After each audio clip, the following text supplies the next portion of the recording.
Welcome back to the channel. I hope you're having a fantastic day wherever you are around this beautiful planet of ours. It's absolutely stunning out here today in Phuket. Got my sweat on, spent some time with loved ones, and I hope you've done the same as well. It's the most important thing out there, especially when we are focusing so much of our time on crypto and investing.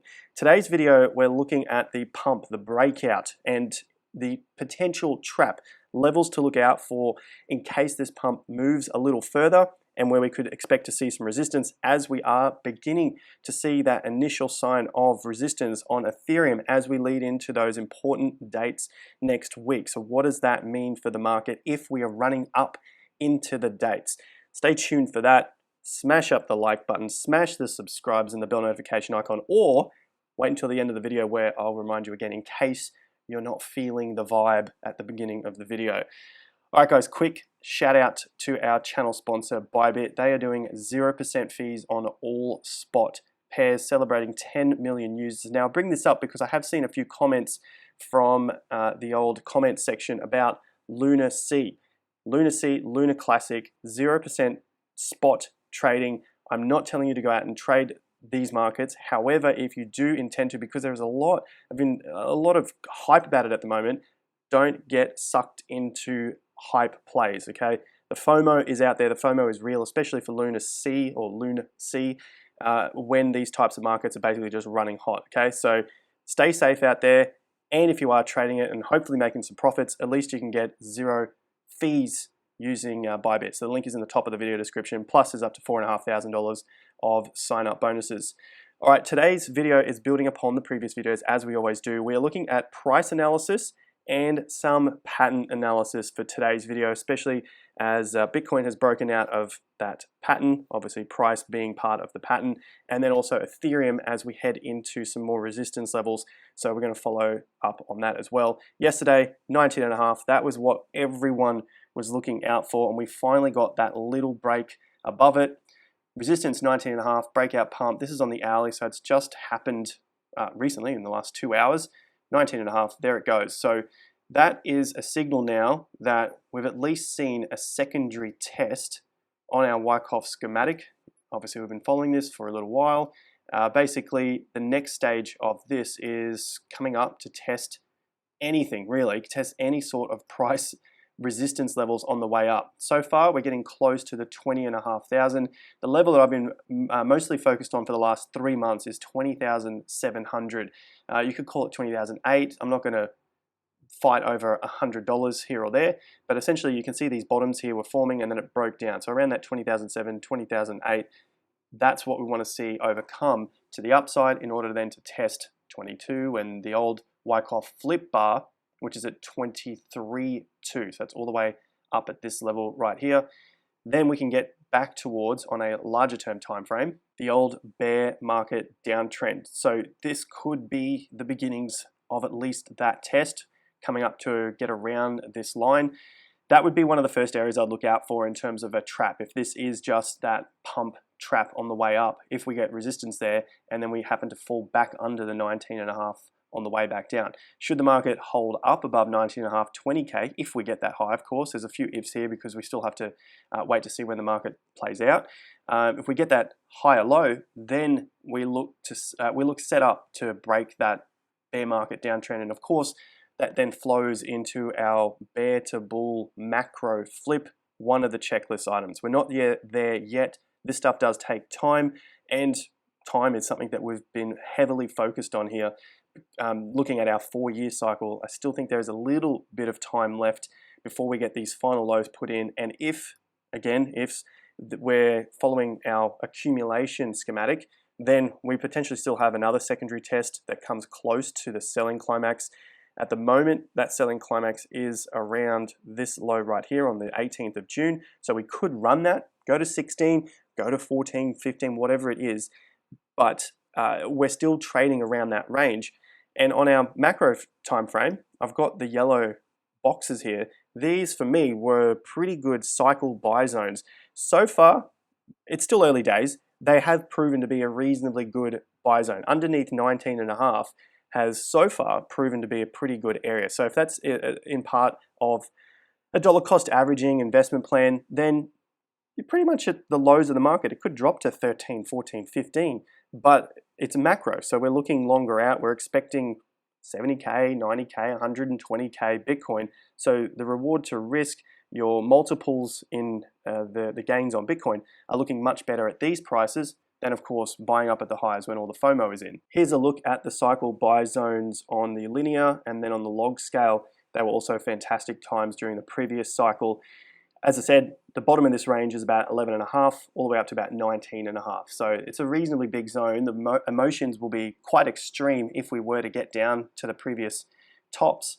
But nonetheless, that is what you have to suck up if you're going to be a longer term investor in this market. You just have to be aware and prepared for much bigger swings at the bottoms because the prices are lower and you have to expect bigger percentages down there. So in terms of the trap, we've looked at that. It could be to the upside. If we don't break the previous top here and close above it, basically form some support above that top of 25,200, for me, this is all part of the trap. And this is what we've been looking at for the last 2 months, August, September. That August and September are basically difficult months to trade on Bitcoin. There are swings, there is trading opportunities, but previous 12 years of data has shown that these months aren't the months that the market really does take off and give us a clear trend. And so when there's no clear trend, conditions are a lot more tough. Bitcoin dominance is also an interesting one at the moment. We've just seen a new break of the low prices here. So we're at 39.5%. Just in the last few days, we've broken down to 38.8%. But could this be the start of another bottom before we see a little bit of a reversal? I dare say that this will break down over time. That's been my stance for the entire move of the dominance. I think over time it will break down because there's more cryptos coming out, there's more stable coins, this includes stable coins. Ethereum is taking more share over time. That's why I'm betting bigger on Ethereum as well. But at least in the short term, there is the possibility that we do see a little bit of a rise here. Even if Bitcoin falls eventually, this might be the turning point for Ethereum as well, as Ethereum has gone on such a strong run. Remember, we've been following this for the last several days, looking at those trap levels, those key macro levels for resistance on ETH. Now, we also have quite a few days that are falling into alignment with each other.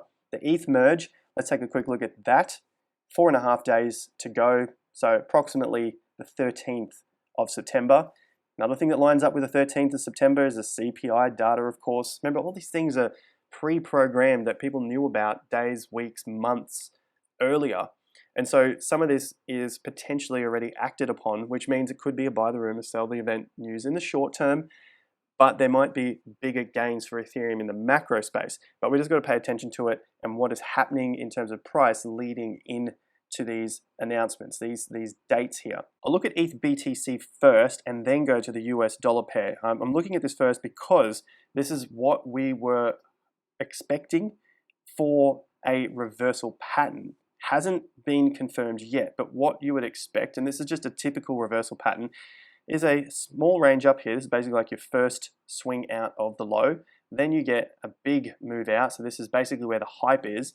Then you get the pullback, people taking profits, and then the latecomers rush into the market to take advantage of what they've already seen because, I mean, we're at heart, a lot of us are basically sheep. We just follow what's already happened, thinking that it'll happen again to the exact same extent. And like we covered yesterday, our 50% levels that we're watching are around 8.5%. We want to see this market get above 9%. So this is ETH BTC pairing, remember, and then start to form a base above that level, the consolidation, so that the market can find its ground and start to pull some of that market cap away from Bitcoin and bring that into Ethereum. But what we've seen in the last day is a little pullback here, and that has shown up on the Bitcoin dominance, which is why we're still looking at this chart as well. You can see that we had that little move there on BTC dominance just shoot straight up from the bottom. That's what's showing up here on ETH BTC. Basically the reversal at the moment at these highs. Now this is not confirmed as a downtrend yet, but we're starting to see the moves slow to the upside. And remember that sort of pattern. Basically it's supply and demand, energy running out. Well, let's wait for the confirmation. A nice early confirmation would be a lower top and then a breakdown of that previous swing.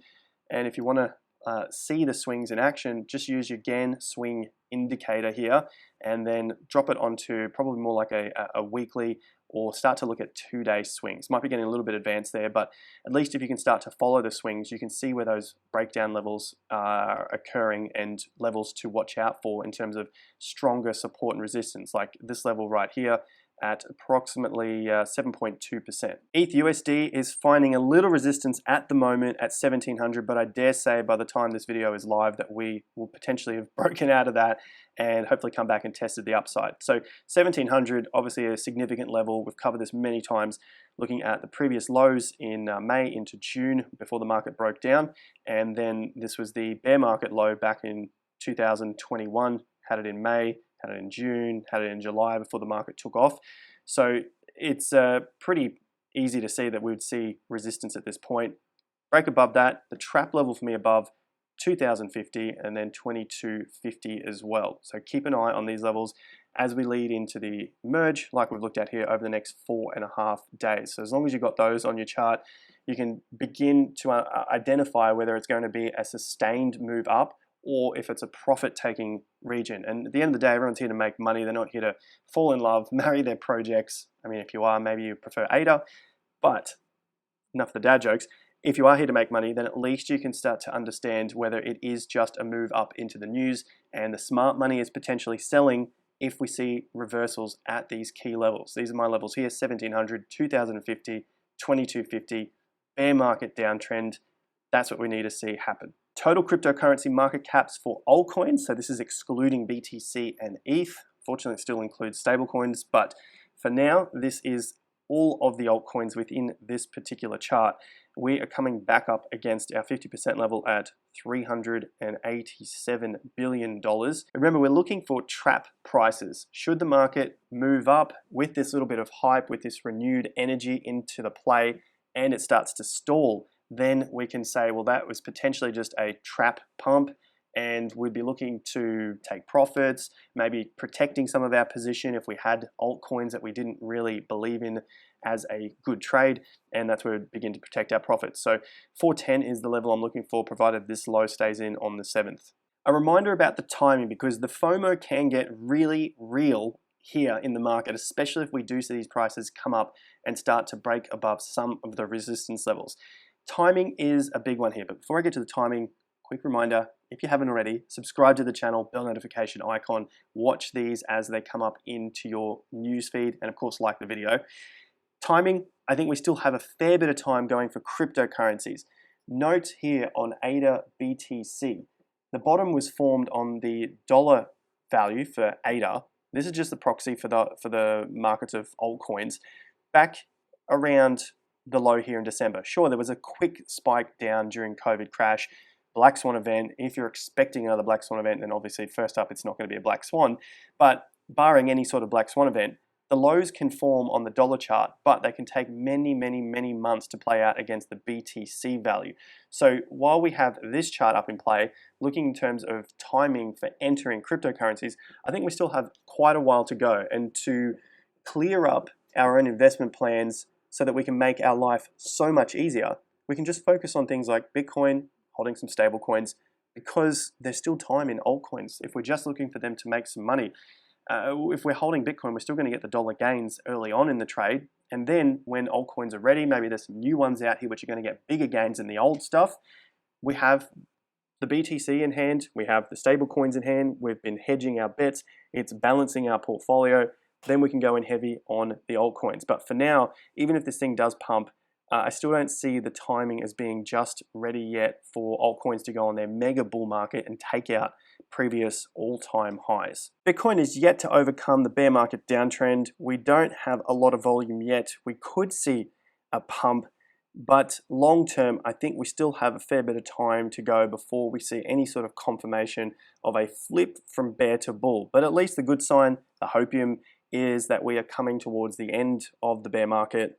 Could be many months away. Remember, this is a macro play as well. Just to put things into perspective, this is where we currently are on the weekly bar. This is the previous all-time high. Market is really holding up above that for now. And I think at least over the next few years, we're going to see higher prices on Bitcoin. It's just a matter of your own risk and reward, whether you are having to wait it out to hopefully buy at lower prices, or if this meets your own reward risk criteria for the upside of your investment portfolio. That's it for today's video. Hope you've enjoyed that. Like, subscribe. They're the traps. Let's keep watching them over this weekend. Let me know your thoughts down below. 17.5 the low, or are we going to go lower? Thanks again, guys. Hope you have a fantastic day, and I'll see you at the next one. Peace out.